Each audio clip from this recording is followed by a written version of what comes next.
करायचा असेल तर धान्य पेरावं लागतं. पुढच्या 10 वर्षांपुरता विचार करायचा असेल तर फळांची झाडे लावावी लागतात.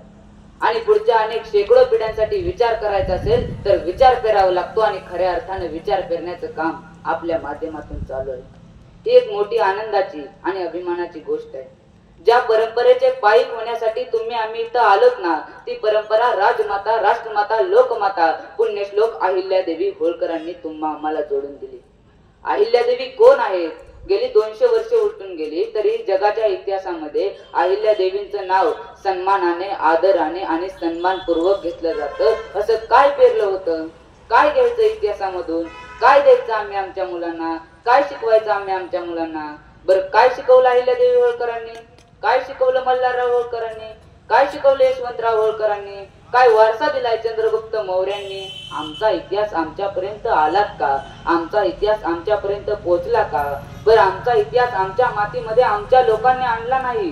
जर्मनीचा एक गुंतूर सोनथायमस नावाचा जर्मन अभ्यासक आहे. त्याने लॉची डिग्री पूर्ण केली आणि तो आता रशियामध्ये आलाय. रशियामध्ये आल्यानंतर त्याला भारताचा अभ्यास करायचा आहे. इथल्या लोककलेचा, इथल्या लोकजीवनाचा अभ्यास करायचा आहे. भारताचे मोठे अभ्यासक डी कोसुंबी यांना त्यांनी सांगितलं की मला भारताचा अभ्यास करायचा आहे, इथल्या लोककलेचा, इथल्या लोकजीवनाचा अभ्यास करायचा आहे. डी कोसुंबी मोठा माणूस, ते म्हटले ठीक आहे, वेळ घेऊन भेटायला. डी कोसुंबी त्यांना जाऊन भेटले. जर्मनीचा माणूस आहे, जाऊन भेटले. गुंतूर म्हणाला, साहेब मला भारताचा अभ्यास करायचा आहे, इथल्या लोककलेचा, इथल्या लोकजीवनाचा अभ्यास करायचा आहे. डी कोसंबीने एका वाक्यात सांगितलेलं उत्तर म्हणजे, डी कोसंबी म्हणाला, तुला जर भारताचा अभ्यास करायचा असेल, इथल्या लोककलेचा, इथल्या लोकजीवनाचा अभ्यास करायचा असेल तर तू भारतामध्ये इकडे तिकडे कुठं नाहीच गेला तरी चालेल, पण तू धनगर समाजामध्ये जाऊन राहा. तुला संबंध भारताचा अभ्यास झाल्याशिवाय राहणार नाही. मग हा गुंतूर सोनथायमस भारतामध्ये आला. भारतामध्ये आल्याबरोबरच जेजुरीला गेला. जेजुरीच्या खंडेरायाचा बेल भंडारा उधळला आणि जेजुरी ते पंढरी त्याने वारी केली. अगदी मध्य प्रदेशापासून पंढरपूर पर्यंत आणि रत्नागिरी पासून सांगोल्यापर्यंत ज्या ज्या भागामध्ये धनगर समाज अस्तित्वात आहे त्यांच्या वाड्या वस्तींवर जाऊन राहायला लागला. हातामध्ये काठी घेतली, गोंगडी अंतरली आणि त्यांच्यासोबत मेंढ्या हाकलायला लागला. अहो, ज्या लोकांना विशेष वाटायचं की जर्मनीचा माणूस आहे, गोरा साहेब आहे, आपल्या बरोबर मेंढ्या हाकलतोय, आपण जे सांगतोय ते लिहून घेतोय, आपला इतिहास लिहून घेतोय, आपल्या ओव्या लिहून घेतोय, अरे काय विषय आहे. आणि या धनगर समाजाचा इतिहास पुढे यायला लागला आणि या गुंतूर सोनथायमसनं आपली 20 वर्ष या महाराष्ट्रातल्या मातीमध्ये या धनगर समाजासाठी घालवली आणि त्यांनी आंतरराष्ट्रीय कीर्तीची 3 पुस्तकं लिहिली आणि ही 3 पुस्तकं 13 भाषांमध्ये भाषांतरित झाली आणि मग धनगर समाजाचा इतिहास पुढे यायला लागला. आणि मग आम्हाला समजलं की काय केलं अहिल्यादेवीने, कोण होते मल्हारराव होळकर, काय केलं यशवंतराव होळकरांनी. आणि मग हे समजायला आम्हाला इतिहासाची पानं उलटायला लागली आणि मग समजलं की वाफेगाव नावाचं एक गाव आहे. त्या वाफेगाव नावाच्या गावामध्ये कुटुंब राहतंय. खंडोजी नाव त्यांचं, आई जिवाई, मुलगा 3 वर्षाचा झाला, नाव ठेवलं खंडोजी. पण गाव काही दिवसांनी सोडण्याची वेळ आली, दुष्काळाचा काळ आहे म्हणून हे कुटुंब आपल्याच फलटणच्या होळ नावाच्या गावामध्ये यायला लागलं. म्हणून हे कुटुंब होळकर नावाने ओळखू लागलं. पण दुर्दैवानं पोरग 4 वर्षाचं झालं आणि बापाचं निधन झालं. आई विचार करते, 4 वर्षाचं इवलस लेकरू आहे, जमीन जुमला एवढा आहे, संपत्ती एवढी आहे, जनावर दावणीला एवढी आहे की मोजता येत नाही. पण भाऊबंधांचा डोळा मात्र संपत्तीवरती आहे आणि भाऊबंध मुलाला मारल्याशिवाय सोडणार नाही. आईनं पोरग उचललं आणि खानदेशामध्ये आपल्या भावाकडे नेलं. मग भावाला सांगितलं, दादा तुझ्याशिवाय मला आसरा नाही, माझं पोरग तुझ्याकडे राहू दे. आणि हा छोटासा मल्हार आपल्या मामाच्या हाताखाली वाढू लागला. आणि हा छोटासा मल्हार आपल्या मामाच्या हाताखाली एवढे तरबेज झाले, एवढे तरबेज झाले, माळवा प्रांत असेल, वराड असेल, खानदेश असेल, या भागांमध्ये स्वाऱ्या मारायला सुरुवात केली. मामाने आपली पोर गौतमाबाई हिच्याशी मल्हाररावांचा विवाह लावून दिला.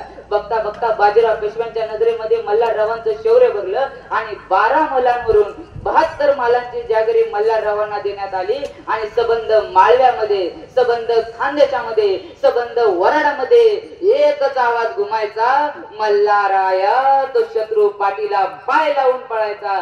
आणि मल्हाररावांनी आपले राज्य इंदोर येथे घोषित केले आणि होळकर शाहीचा पाया रोवला गेला. अगदी लहानपणापासूनच अहिल्या देवींना तलवारबाजी, घोडे चालवणे, भालाफेक अशा विविध कला गुणांचं प्रशिक्षण दिलं जात होतं. ही सुरुवात होती अहिल्या देवींच्या व्यक्तिमत्वाच्या विकासाची. 1733 साली महापराक्रमी सरदार मल्हारराव होळकर यांचे सुपुत्र खंडेराव होळकर यांच्याशी अहिल्या देवींचा विवाह संपन्न झाला. आणि मल्हाररावांच्या आशीर्वादाने व मार्गदर्शनाने अहिल्या देवींच्या वाटचालीस सुरुवात झाली. खर तर अहिल्या देवीच्या इतिहासामध्ये सर्वात महत्वाचं आणि मोठं योगदान जर कुणाचं असेल तर ते मल्हाररावांचं आहे. कारण मल्हारराव म्हणजे सामर्थ्य, मल्हारराव म्हणजे विश्वास, मल्हारराव म्हणजे पराक्रम आणि मल्हारराव म्हणजे अहिल्या देवींच्या पाठीवरती आयुष्यभर पडलेली कौतुकाची थाप म्हणजे मल्हारराव होळकर. मल्हारराव होळकरांनी आपल्या 8 वर्षाच्या सुनेला शिकवलं तलवार कशी चालवावी, तोफा वारताना संशय युद्ध रणांगणावरती कसं सुरू होतं, तोफांचे भयानक आवाज कसे सुरू होतात, निधड्या छातीनं त्यांना कसे समोरे जावं, हे मल्हाररावांनी आपल्या 8 वर्षाच्या सुनेला शिकवलं. अहिल्या देवी होळकरांचे पती खंडेराव होळकर मल्हाररावांप्रमाणेच पराक्रमी होते. आपली पत्नी अहिल्या धर्मशास्त्र, नीतिशास्त्र, राज्यशास्त्रात आपल्यापेक्षा हुशार आहे याचा त्यांना अभिमान होता. ते सतत म्हणायचे, मी युद्धामध्ये तरबेज आहे पण मला धर्मशास्त्र कळत नाही, असं ते अहिल्या देवींचे कौतुक करायचे. पण काही समाजकंटकांनी, खोट्या इतिहासकारांनी खंडेरावांना व्यसनी, अय्यशी आणि रयतेची, राज्याची कदर नसणारे असा खोटा अपप्रचार करून खंडेरावाला बदनाम करण्याचं काम केलं. खर तर खंडेराव होळकर हा पराक्रमी योद्धा होता. वयाच्या 14 वर्षी रणांगणावरती युद्ध लढायला गेला होता. फौजेचं नेतृत्व केलं होतं. इतकंच काय तर कुंभेरच्या लढाईमध्ये पराक्रम गाजवत असताना खंडेरावाला वीर मरण आले. नवरा मेल्यानंतर स्त्रीनं सती जावं अशी अमानुष सती प्रथा त्यावेळी समाजामध्ये अस्तित्वात होती. पण मल्हाररावांच्या सांगण्यावरून अहिल्या देवी त्यावेळी सती गेल्या नाहीत. उलट ज्या चुकीच्या ज्या धार्मिक रूढी परंपरा होत्या त्यांनी त्या जाळून त्या स्वतः जगल्या. अहिल्यादेवी होळकरांचा मुलगा मालेराव होळकर यांच्या देखील इतिहासामध्ये काही कल्पकल्पित गोष्टी रंगवून मालेराव मनोरुग्ण झालाय असा खोटा अपप्रचार करून मालेरावाला बदनाम करण्याचं काम केलं. अरे कुणी केली मालेरावाची बदनामी? कशासाठी? त्यावेळी दरबारामध्ये बटोपरीत लोक यायचे, दान दक्षिणेच्या नावाखाली आयतं सगळं घेऊन जायचे. हे मालेरावाला कळल्यास मालेराव त्या दान दक्षिणेवर, भिक्षेवर, त्या शालींवर इंचो आणि इंगळ्या ठेवायचा. आणि ज्यावेळी ते लोक त्यावरती झपाटून पडायचे तेव्हा त्यांना इंचो आणि इंगळ्या डसायच्या. हे सर्व पाहून मालेराव खूप मोठमोठ्याने हसायचा आणि मालेरावाच्या याच चंचलपणामुळे आपलं पितळ उघडं पडतंय म्हणून यांनीच मालेराव मनोरुग्ण झालाय असा खोटा अपप्रचार करून मालेरावाला बदनाम करण्याचं काम केलं. अरे होळकरांनी हे राज्य कुणाची गलमगिरी करून मिळवलेलं नाही तर तलवारीच्या पाठीवर आणि मनगटाच्या जोरावर होळकरांच्या वंशजांनी हे राज्य उभं केलेलं आहे. माझ्या प्रत्येक भाषणामध्ये उदाहरण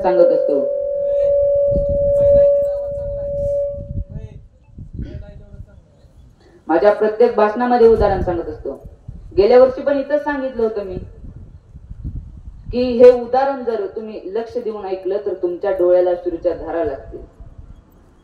तुम्हाला झालेला त्रास हा दुसऱ्याला होऊ नये ही भावना भागवतामध्ये एका स्त्रीच्या मनात आली ती द्रौपदी.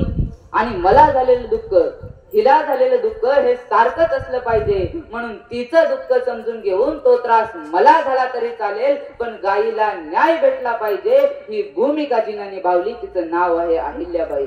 आपण नेहमी ऐकतो इंदोरला एक आडा बाजार म्हणून प्रसिद्ध ठिकाण आहे, आडा बाजार.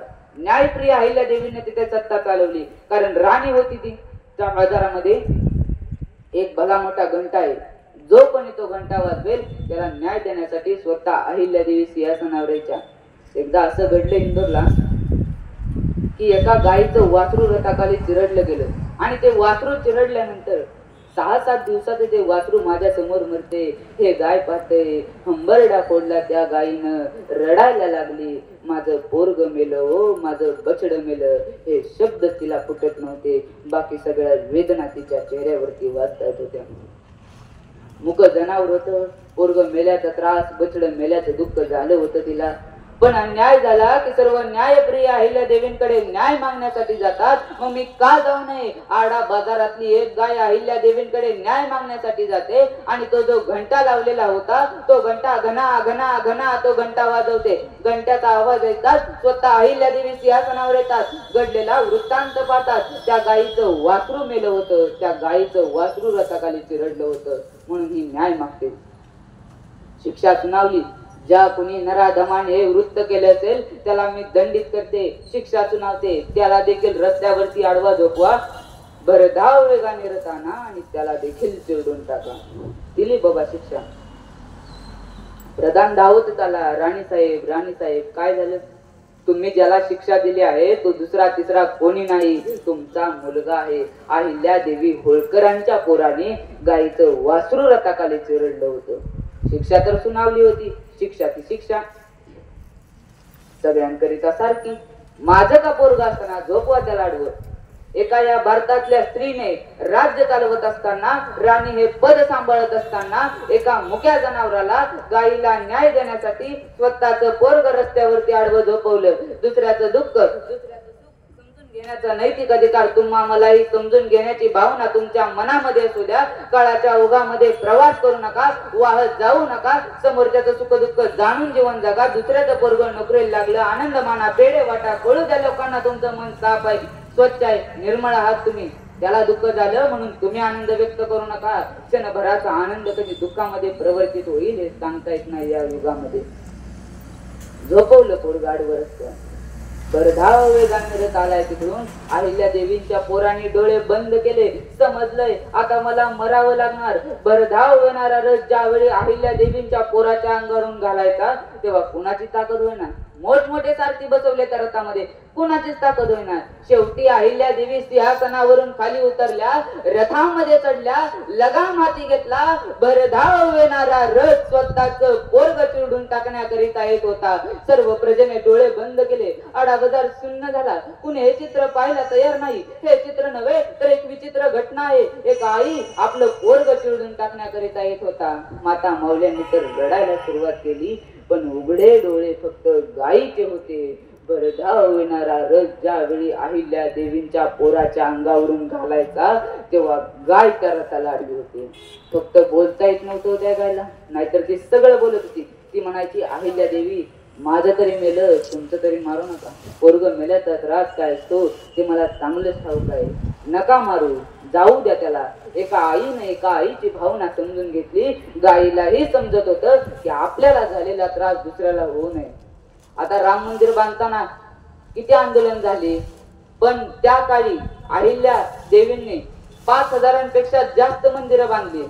त्यावेळी त्यांना किती संघर्ष करावा लागला असेल, किती त्रास भोगावा लागला होता. म्हणून मी सांगतो, अगदी काश्मीरच्या नंदनवनापासून ते मलयगिरीच्या चंदनवनापर्यंत आणि काटेवाड पासून कलकत्त्यापर्यंत अखंड हिंदुस्थान मध्ये अहिल्या देवींनी 5,000पेक्षा जास्त मंदिरं बांधली. मंदिरांचा जीर्णोद्धार केला, घाट बांधले, धर्मशाळा बांधल्या, कित्येक अन्नछत्र उभी केली. असं असताना देखील अहिल्या देवींना जी मंदिरं बांधली, घाट बांधले, धर्मशाळा बांधल्या, कित्येक अन्नछत्र उभी केली. यासाठी राज्याच्या खजिन्याचा वापर केला नाही, तर होळकरांच्या राज्याचं एक वैशिष्ट्य आहे. ज्याप्रमाणे माँसाहेब जिजाऊंचा एक खाजगी संपत्ती कोश होता, संभाजी महाराजांची पत्नी येसू राणींचा एक खाजगी संपत्ती कोश होता, अगदी त्याच धर्तीवरती मल्हारराव आणि अहिल्या देवींचा एक खाजगी संपत्ती कोश होता. आणि पिढ्यानुपिढ्या चालत आलेली जी संपत्ती होती ती व्यक्तिगत वापरा करता यावी म्हणून मल्हाररावांनी अहिल्या देवींच्या कोशामध्ये ठेवली होती. स्वतः इंग्रजांनी असं लिहून ठेवलेलं आहे की अहिल्या देवींचा जो खाजगी संपत्ती कोश होता तो तब्बल 15 कोटींचा होता. अहिल्या देवींना जी मंदिरं बांधली, घाट बांधले, धर्मशाळा बांधल्या, कित्येक अन्नछत्र उभी केली, यासाठी राज्याच्या खजिन्याचा वापर केला नाही किंवा सरकारकडून गोळा झालेल्या कराचा पैसा घेतला नाही, तर जो पैसा वापरला तर तो त्यांनी स्वतःच्या खाजगी संपत्तीतून वापरला. हा इतिहास अनेकांना अजून माहिती नाही. जगात सर्वात जास्त जर कौटुंबिक संकट जर कुणावर आले असतील ना तर ती अहिल्या देवींवर आली होती. कारण त्यांच्या हयातीतच नवरा खंडेरावाचं निधन झालं. जावई यशवंत पंचांचं निधन झालं. राज्य करू शकेल असा करता पुरुषच उरला नाही. अशा वेळी एकट्या अहिल्यादेवीने राज्य करण्याचा निर्धार केला. पण आल्या संधीचा फायदा घेण्यासाठी गंगोबा चंद्रचूड नावाच्या दिमानानं राघोबा पेशव्यांना पत्र लिहिलं. त्या पत्रात तो लिहितो, बाई एकट्या होळकरांच्या राज्याला कोणी वारच उरला नाही. आक्रमण करून त्यांचे राज्य हिसकावून घे. आणि आल्या संधीचा फायदा घेण्यासाठी राघोबा पेशवा 30,000ची फौज घेऊन होळकरांच्या राज्यावरती चालून आला. पण अहिल्यादेवींची पण दूरदृष्टी पहा. त्यांनी अगोदरच स्त्रियांना शस्त्रास्त्र चालवायला शिकवलं, लढायचं प्रशिक्षण दिलं आणि 5,000ची स्त्रियांची फौज तयार करून ठेवली. अखंड हिंदुस्थानमध्ये स्त्रियांची पहिली फौज तयार करून ठेवणारी राणी म्हणजे पुण्यश्लोक अहिल्यादेवी होळकर होय. पण तलवारी बरोबरच बुद्धी आणि चातुर्य असावं लागतं. होळकरांच्या राज्यावरती चालून आलेल्या राघोबा पेशव्यांना अहिल्यादेवींनी पत्र लिहिलं. त्या पत्रात त्या लिहितात, मी एक अबला बाई आहे असं समजू नका. खांद्यावरती भाला टाकून ज्यावेळी तुमच्या समोर उभी राहील ना, तेव्हा खूप जड जाईल तुम्हाला. आमच्या पूर्वजांनी हे राज्य कपटाईने घेतलं नाही, तर तलवार गाजून हे राज्य उभं केलेलं आहे. म्हणून तुमची इच्छा मी कधीच पूर्ण होऊ देणार नाही. आणि माझ्या अधिपत्याखाली झालेली स्त्रियांची फौज ज्यावेळी तुमच्याशी युद्ध करेल, तेव्हा जर मी हरले तर मला कोणी नावं ठेवणार नाही. पण जर तुम्ही हरलात तर एका महिलेकडून हरलात, म्हणून तुम्हाला जगात तोंड दाखवायला जागा उरणार नाही. या सर्व गोष्टींचा विचार करून मगच लढायला. राघोबा पेशव्यांनी जेव्हा अहिल्यादेवींचे आक्रमक शब्द वाचले, तेव्हा राघोबा निम्मागार पडला. त्यानं लढायचा तर विचारच सोडून दिला आणि अहिल्यादेवींना शरण आला. शत्रूला रणात पराभव करण्यापेक्षा पहिल्यांदा मनात पराभव करायचं असतं. कारण मनात पराभव झालेला शत्रू रणात उभाच राहू शकत नाही. हे मानशास्त्र अहिल्यादेवींकडे अवगत होतं. अहिल्यादेवींच्या सामाजिक कार्याची दखल संपूर्ण भारतामध्ये घेतली जाते. कारण त्यांनी हुंडाबंदीचा कायदा करून सामाजिक सुधारणेला वाव दिला. कारण नवरा मेल्यानंतर माँसाहेब जिजाऊ सती गेल्या नाहीत, सावित्रीबाई फुले सती गेल्या नाहीत, अहिल्यादेवी होळकर सती गेल्या नाहीत. उलट ज्या चुकीच्या धार्मिक रूढी परंपरा होत्या त्यांनी त्या जाळून त्या स्वतः जगल्या. म्हणून आज इथल्या स्त्रिया खंबीरपणे उभ्या राहू शकल्या आहेत. हा इतिहास होता अहिल्यादेवी होळकर यांच्या पराक्रमाचा.